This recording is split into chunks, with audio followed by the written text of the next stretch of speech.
नमस्कार साथियों, मैं कुणाल आप सभी का संस्कृति आईएएस यूट्यूब चैनल पे स्वागत करता हूं। आज की वीडियो में हम लोग बात करने वाले हैं पश्चिम बंगाल में शिक्षक भर्ती में हुई एक बड़ी धांधली के बारे में। हालांकि देखने वाली बात यह है कि यह जो धांधली है यह वर्ष 2016 की परीक्षा में हुई थी, लेकिन अब जाकर के इस मामले पे पूरा निपटान किया गया है।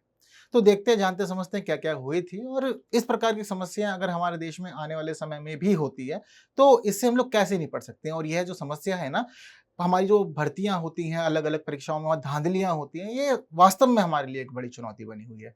अगर हम लोग अभी बहुत पुरानी बात ना करें, जैसे कि आज की वीडियो तो वैसे हम लोग की जो है यह वर्ष 2016 की परीक्षा की बात कर रही है, लेकिन बीते दिनों के हम लोग कितने एग्जाम्पल ले सकते हैं। आर ओ का एग्जाम तो आप लोगों ने दिया ही था। आर ओ में पता लग गया था पेपर देने के तुरंत बाद कि जी पेपर पहले से ही लीक था। अब लीक यूं ही तो नहीं हुआ होगा ना, ये धांधली है, भ्रष्टाचार का हिस्सा है। शिक्षक भर्ती में थोड़े दिन पहले हमने देखा था बिहार के भी इंसिडेंट आए हैं, तो लगातार हो रहा है। ऐसा नहीं कि मतलब बहुत रेयर है हम लोग के देश में ये सब चीजें, पर जरूरी है कि इससे जल्द से जल्द निपटा जाए, वरना बहुत सारे लोग मैंने खुद देखे जो मेरे सामने बोल देते हैं कि सरकारी नौकरी की तैयारी नहीं करनी चाहिए, सीटें बिक जाती है, धांधली होती है, भ्रष्टाचार होता है, कोई फायदा नहीं है समय बेकार करने का, और लोग बच करके पहले ही निकल जाते हैं, इधर आना ही नहीं चाहते हैं। और अगर हम लोग का प्रशासन से या सरकार से विश्वास उठ गया तो फिर कौन चलाएगा ये सब विभाग। फिर ये विभाग खाली पड़े रहेंगे और सब लोग अपना अपना बिजनेस संभालेंगे और थोड़े दिन बाद देखेंगे कि देश की जो पूरी व्यवस्था है ये पूंजीवाद की तरफ तेजी से अग्रसर हो जाएगी। अभी वर्तमान में हमारे पास में न्यूज यही है कि देखिए कलकत्ता उच्च न्यायालय के अंदर मामला चल रहा था। यह मामला है शिक्षक भर्ती घोटाला 2016 का। तो 2016 में परीक्षा हुई थी, उसके कुछ समय बाद जब रिजल्ट आया था वर्ष 2017 में, उससे एक बाद ही चीजें शुरू होने लग गई थी। लेकिन फिलहाल कलकत्ता हाई कोर्ट के अंदर शिक्षक भर्ती घोटाला 2016 में एक निर्णय देते हुए जो यहाँ पर न्यायाधीश थे, उन्होंने इस परीक्षा के दौरान जितनी भी भर्ती की गई थी उन सभी भर्तियों को रद्द कर दिया है। हालांकि देखने वाली बात यहाँ पर यह है कि 23,000 से ज्यादा इसमें शिक्षक थे और इसके अंदर बहुत सारी गैर शिक्षक भर्तियां भी थी। अगर टोटल संख्या की बात करें तो ऐसा माना जा रहा है कि लगभग 26,000 भर्तियां हुई थी इस परीक्षा के माध्यम से, और सभी को ही एक आदेश में कलकत्ता उच्च न्यायालय के द्वारा रद्द कर दिया गया है। मामला पूरा समाप्त। ठीक। तो एक प्रश्न अगर इस प्रकार के किसी विषय से आप लोगों से पूछा जा सकता है तो कुछ ऐसा प्रश्न आएगा। हालांकि इस पूरे वीडियो को देखते जानते समझते हुए एक बात आप लोग को और ध्यान रखनी है कि बीते दिनों ही सेंट्रल गवर्नमेंट एक नया कानून लेकर के आई है, जिस कानून का उद्देश्य ही यही है कि हमारे देश में जो परीक्षाएं हो रही हैं उस परीक्षा के अंदर जो पेपर लीक की समस्या है, जो धांधली हो रही है, जो भ्रष्टाचार फैल रहा है, उसको कैसे कंट्रोल किया जाए। और काफी कड़े नियम है। तो जब कभी भी अगर आप लोगों से पूछा जाता है कि सरकारी सेवाओं के अंदर जो भर्ती हो रही है वहां भ्रष्टाचार की समस्या है, कैसे निपटेंगे, थोड़े थोड़े दिन में सुनने में आता है कि जी अलग अलग जगह परीक्षा लीक हो गई है, क्या कर सकते हैं। तो आप लोग सेंट्रल गवर्नमेंट का जो नया कानून है उसका उल्लेख बिल्कुल कर सकते हैं वहां पर। और यह जो सेंट्रल गवर्नमेंट का कानून है वह हर एक एग्जाम के लिए है, चाहे वह किसी भी लेवल का हो या किसी भी आयोग के द्वारा उसके अंदर परीक्षाओं का आयोजन किया जा रहा हो, वह सबको शामिल किए हुए। तो बाकी चीजों को समझने के लिए आगे बढ़ते हैं, लेकिन जरूरी है कि इस प्रकार के किसी प्रश्न के लिए आपके पास अपने खुद के पर्टिकुलर नोट्स हो। और आजकल जैसे कि आपको पता है कि यूपीएससी 2023 का रिजल्ट आ गया है, तो अगर आप लोग टॉपर्स को सुन रहे हैं या किसी का भी सिलेक्शन हुआ है, अगर आप लोग सुन रहे हैं तो नोट्स का उल्लेख खास तौर पर सभी लोग करते हैं, क्योंकि हमारे अपने बनाए हुए नोट्स हमारे खास दोस्त की तरह होते हैं, जिसको हम अच्छे से समझते हैं और वो भी हमें अच्छे से समझता है। हमें पता होता है कहाँ पे पेन चला हुआ है तो उसका अर्थ क्या है, कहीं पे हाईलाइट किया हुआ उसका अर्थ क्या है, और कहाँ कहाँ हमें कौन कौन सी बातें मिलेंगी, काफी फेमिलियर हो जाते हैं उसके साथ में। और बुक्स के साथ भी ऐसा होता है, लेकिन एक लंबा समय लेती है, और बुक से पढ़ने जब नोट्स बना लेते हैं तो वह हम लोग की बहुत ज्यादा मदद करते हैं। तो जरूरी है कि नोट्स आप लोग बना के रखिए अपने पास में, ताकि कोई भी प्रश्न आए तो आप लोग अच्छे से उसको हल कर लें। मामला समझते हैं किस प्रकार का मामला था। तो देखिए कहानी शुरू होती है 2014 में, जब अध्यापक भर्ती की अधिसूचना जारी कर दी जाती है, नोटिफिकेशन निकाल देते हैं, बता देते हैं कि जी बड़े स्तर पर हम लोग भर्तियां कर रहे हैं। इसके लिए परीक्षा होती है वर्ष 2016 में, और 17 में आ जाते हैं परिणाम। और 17 में जब परिणाम आता है तभी जो है गड़बड़ वह सामने आ जाती है। क्या गड़बड़ होती है इस दौरान, तो देखिए गड़बड़ में पता लगता है कि 2017 में रिजल्ट आता है। रिजल्ट में पता लगता है कि सिलीगुड़ी की एक लड़की है यहाँ पर बबीता सरकार, उसका नाम टॉप 20 में आया हुआ था। अब टॉप 20 में आने के बाद क्या होता है कि चीजों को लोग देख लेते हैं। जैसे ही मान लीजिए आपने रिजल्ट जारी किया तो पीडीएफ सबके पास तो पहुंच ही जाती है, सब लोग रिजल्ट देख लेते हैं कि ठीक है जी इनका सिलेक्शन हुआ है, कौन पहले नंबर पे है, कौन 20वें नंबर पे, सब कुछ पता लग जाता है। अब यहाँ पर क्या हुआ कि सबके पास रिजल्ट तो पहुंच गया था, लेकिन आयोग ने उसका एक नोटिफिकेशन रिलीज किया, कह दिया कि जी रिजल्ट में कुछ गड़बड़ हो गई थी, इसी वजह से जो रिजल्ट जारी किया गया था वह मान्य नहीं है, संशोधित रिजल्ट जल्द जारी किया जाएगा। जब रिजल्ट संशोधित होकर आया तो पता चलता है कि एक और लड़की है अंकिता अधिकारी, 16 अंक कम थे इसके। किससे? जो बबीता सरकार है उससे 16 अंक कम थे, लेकिन उसके बावजूद नाम जो था वह टॉप पर आ जाता है इस लड़की का। अब इसके बाद ही विवाद शुरू हो जाता है। जब अंकिता अधिकारी की डिटेल्स निकाली जाती है तो पता लगता है कि यह राज्य के अंदर एक मंत्री साहब हैं परेश अधिकारी, उनकी बेटी है। तो पॉलिटिकल एंगल जुड़ जाता है इसके अंदर। पॉलिटिकल एंगल जुड़ गया, फिर 2 बार आपने लिस्ट जारी की है, 2 बार आप चीजें रिप्रेजेंट कर रहे हैं सबके सामने, और इस प्रकार की एक छेड़छाड़ जब होती है तो लोगों को बहुत ज्यादा डाउट होता है। तो यहीं से सारी कहानी शुरू हो जाती है। अब जब यहाँ डाउट हुआ, जब धांधली लगी कि कुछ ना कुछ गड़बड़ हुई है, भ्रष्टाचार हुआ है, छेड़छाड़ हुई है, तो इसी के बाद क्या होता है कि लोग पहुंच जाते हैं सीधा हाई कोर्ट। तो अलग अलग तरह से कैंडिडेट्स पहुंचते हैं, बात वहां प्रस्तुत करते हैं कि देखिए जी गड़बड़ हुई है। अब गड़बड़ हुई तो ठीक, फिर उसके बाद में पता चलता है कि मनी लॉन्ड्रिंग का मामला है, तो सीबीआई जो है वह जिम्मेदारी अपने हाथ में लेती है। हालांकि पूछताछ, इंक्वायरी, सभी चीजें कर लेने के बाद में जो सीबीआई के पास यह मामला था, यह मामला पहुंच जाता है फिर ईडी के पास में। जब सीबीआई के पास ये सभी चीजें चल रही होती है तो सीबीआई राज्य के शिक्षा मंत्री से भी इस दौरान पूछताछ करती है। और जिस समय ये परीक्षा आयोजित हुई थी उस समय पार्थ चटर्जी थे राज्य के अंदर शिक्षा मंत्री, और शिक्षा मंत्री की निगरानी में ही सब चीजें होती हैं ये।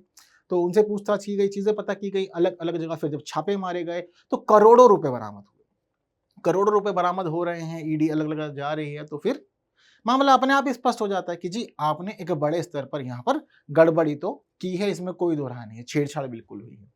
तो यह सभी चीजें चल रही होती है। इसी बीच एक गड़बड़ जो आती है वह आती है कि वर्ष 2019 में जो नियुक्ति पैनल था वह समाप्त हो जाता है। यानी कि जिस पैनल के द्वारा इस परीक्षा का आयोजन किया गया था वर्ष 2019 में वह समाप्त हो जाता है। और इस पैनल की समाप्ति के बाद हम लोग देखते हैं कि सारा कार्य जो था वह Paschim Bangal board of secondary education के पास में आ जाता है।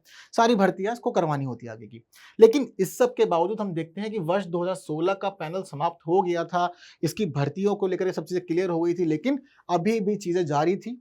और चीजें इस प्रकार जारी थी कि 500 से अधिक व्यक्तियों को तो जो उनका जॉब लेटर मिला है वह जॉब लेटर इस नए बोर्ड के बाद में मिला है। यानी कि जो पिछला पैनल था, पैनल समाप्त हो गया था, पैनल समाप्त होने के बाद तक देख रहे हैं कि पिछली परीक्षा के लिए लोगों को नियुक्त किया जा रहा है लगातार। इस दौरान भी मामले को चेक किया गया, यह देखा गया कि पहली बार तो लंबा प्रोसीजर हो गया है। 2017 में जी रिजल्ट आ गया था, 2019 में पैनल समाप्त हो गया है। पैनल समाप्ति के बाद में नया बोर्ड जिम्मेदारी संभाल रहा है। जो नया बोर्ड जिम्मेदारी संभाल रहा है उसने जिम्मेदारी इस कदर संभाली कि जो पिछली परीक्षा थी उसके अंदर जो लोग जिनका नाम शामिल था उनको उनके जॉब लेटर दे दिए गए हैं। उनके लेटर देने के साथ साथ ही फिर बाद में जब यह मामला पहुंचता है कोर्ट में तो पता लगता है कि सभी चीजें Paschim Bangal board of secondary education के रिकमेंडेशन के आधार पर हो रही थी, अनुशंसा यहीं से हो रही थी। जितने लोगों को इस दौरान ज्वाइन कराया गया था इस पोस्ट पे, उनकी डिटेल निकाली गई और निकाले जाने के बाद यहाँ पता लगता है कि जितने लोगों की भर्ती हुई है उन भर्ती हुए लोगों में अधिकतर जो लोग हैं उन्होंने टेट ही पास नहीं किया हुआ है। टेट तो सभी समझते हैं, टीचर्स एलिजिबिलिटी टेस्ट होता है। यह निर्धारित है पहले ही कि अगर आपको कहीं भी शिक्षक बनना है तो जरूरी है कि आपने टेट पास कर रखा हो। अगर टीचर्स एलिजिबिलिटी टेस्ट आप क्वालिफाई कर चुके हैं तो आप एज अ टीचर ज्वाइन कर सकते हैं चीज़ों में, यहाँ पे कोई गड़बड़ नहीं होगी। तो जब जानकारी निकाली गई, चीज़ों को देखा समझा गया, इन्वेस्टिगेशन के दौरान पता लगा कि Paschim Bangal board of secondary education के द्वारा भी जितने लोगों को ज्वाइन करवाया गया अधिकांश ने टेट पास ही नहीं किया हुआ है। और ज़्यादा चीज़ें पता की तो पता लगा कि बहुत सारे लोगों की ज्वाइनिंग इसमें 5 से 15 लाख रुपए लेकर के की गई है। मतलब अगर कोई दे सकता है तो ज़्यादा भी दे दो, नहीं दे सकते तो कम से भी काम चला लिया था भर्ती करने वाले लोगों पे। तो यहाँ पर देखने को मिलता है कि परीक्षा देने का कोई फायदा नहीं है, तैयारी वैयारी की ऐसी कोई स्थिति यहाँ थी नहीं। यदि आपके पास पैसा है तो आप सरकारी नौकरी ले सकते हैं। हालांकि जो चीजें हुई तो हुई। अब जितने लोग यहाँ धांधली से भर्ती हुए, सबसे बड़ी चीज तो यहाँ पर यह है कि उन्होंने अपनी ज्वाइनिंग के लिए पैसा भरा। अब यहाँ जो पैसा भरा तो भरा, लेकिन अब हाईकोर्ट का जो आदेश आया उसने इनको एक दोहरी चोट मारी है। यह दोहरी चोट किस प्रकार की है हम लोग पूरी तरह समझते हैं। तो अब फिलहाल जब सब चीजें जान समझ ली गई, इन्वेस्टिगेशन कंप्लीट हो गई, तो मामला चल रहा था यह कलकत्ता हाई कोर्ट में। सुनवाई कर रहे थे जस्टिस देवांशु बसाक साहब और जस्टिस सब्बर रशीदी। इन्होंने पूरे मामले को समझा। इन्होंने मामले को समझते हुए साफ साफ स्पष्ट किया कि देखो जी चीजें ना बहुत ज्यादा मैसअप हो रखी है, सब कुछ मिला जुला है, चीजें क्लियर नहीं हो पा रही है, समझ नहीं आ रहा कि किसकी ज्वाइनिंग जो है वह पूरी तरह से रियल है और वैलिड है या किसकी ज्वाइनिंग पूरी तरह से भ्रष्ट है, समझ नहीं आ रहा। तो इसी वजह से हम एक काम करते हैं कि ये जो ज्वाइनिंग थी वर्ष 2016 के पैनल द्वारा कराई गई थी, तो इसलिए हम आदेश देते हैं कि इस भर्ती के अंदर जितने भी लोगों को ज्वाइन कराया गया था हम उन सब की भर्ती को रद्द कर देते हैं।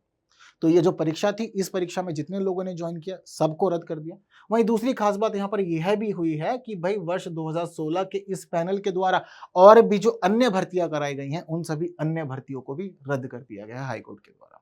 तो यही परीक्षा ही नहीं, इसके अलावा जो और परीक्षाएं आयोजित हुई थी उन सबको भी रद्द कर दिया, क्योंकि यहाँ पर न्यायालय का साफ साफ कहना था कि जो ये पैनल है, हमें इस पैनल पे बिल्कुल भी भरोसा नहीं है, बिल्कुल भी विश्वास नहीं है। यहाँ पर इन्होंने साफ जाहिर कर दिया।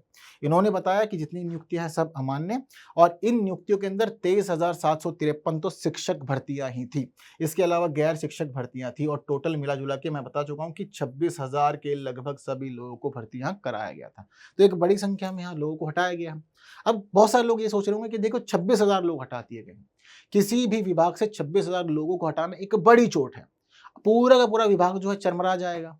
अब क्या किया जाए इसके लिए? तो देखो यहाँ पर इसके लिए भी हाई कोर्ट ने चीजें क्लियर कर दी है। साफ साफ कहा है कि जितनी भी चीजों को हमने रद्द किया है, 15 दिनों के अंदर प्रक्रिया शुरू हो जानी चाहिए नए लोगों की भर्ती की, और जल्द से जल्द नए लोग भर्ती हो जाने चाहिए जो पूरी तरह से पद के योग्य हों, सक्षम हों।